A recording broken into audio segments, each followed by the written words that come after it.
Hi అండి, welcome to my channel. ఈరోజు video ఏమిటంటే సద్దలతో బూరెలు చేస్తున్నానండి.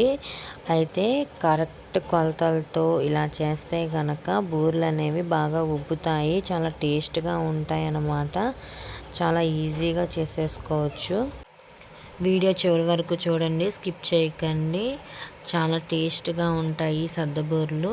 ఈ సద్దలు అనేవి నేను 1/2 కేజీ తీసుకున్నానండి. వీటిని నీట్గా కడుక్కొని పెట్టుకోవాలి. ఎండలో మనకి ఎంత బాగా ఎండలో ఎండితే అంత బాగా వస్తాయండి.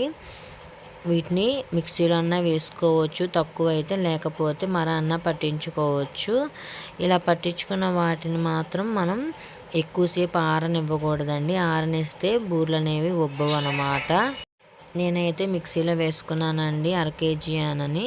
వీటిని జల్లెడతో మనం జల్లించుకుంటే పైన ఏమన్నా తొక్కులున్నా కూడా పైనే ఉండిపోయి మనకి పిండి మాత్రం బయటికి వచ్చేస్తుంది. ఎండలో ఎండబెట్టుకుంటే ఇంకా బాగా నీట్గా వస్తుందండి. ఇలా పిండి అనేది రెడీ అవుతుంది కదా. పిండి అనేది చాలా సాఫ్ట్గా ఉండాలండి.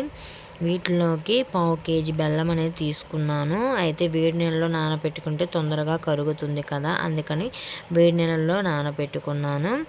అయితే వాటిలోనే యాలక్కాయ అనేది ఒకటి కొట్టుకొని వేసుకోవాలండి. కొంచెం టేస్ట్ అనేది చాలా బాగుండిద్ది. వాటిని మనం పూరీ పిండిలా కలుపుకోవాలి. చపాతీ పిండిలా కలుపుకుంటే బూరెలు అనేవి ఉబ్బవు, విరిగిపోతాయి. టేస్ట్ అనేది చూసుకొని మనం పూరీ పిండిలాగా మనం ఒక 15 మినిట్స్ అలా కలుపుకుంటూ ఉంటే మనకి బూరె అనేది బాగా ఉబ్బుతుంది, లేకుంటే ఉబ్బవు, విరిగిపోతాయి. వీటిని మనం అంగన్వాడీ పిండితో కూడా చేయొచ్చండి. అలా చేసి పిల్లలకు గనక పెడితే చాలా అంటే చాలా హెల్దీ అండి. అంగన్వాడీ పిండి, ఆ పిండితో కూడా చేసి పిల్లలకు పెట్టండి. బాండీలో ఆయిల్ పోసుకోవాలండి. అయితే బూరె అనేది మునిగేలాగా పోసుకోవాలి. తక్కువ పోసుకుంటే ఉబ్బవు అన్నమాట. నేను ఇక్కడ చూసుకుంటున్నాను ఆయిల్ కాలిందా లేదా అని.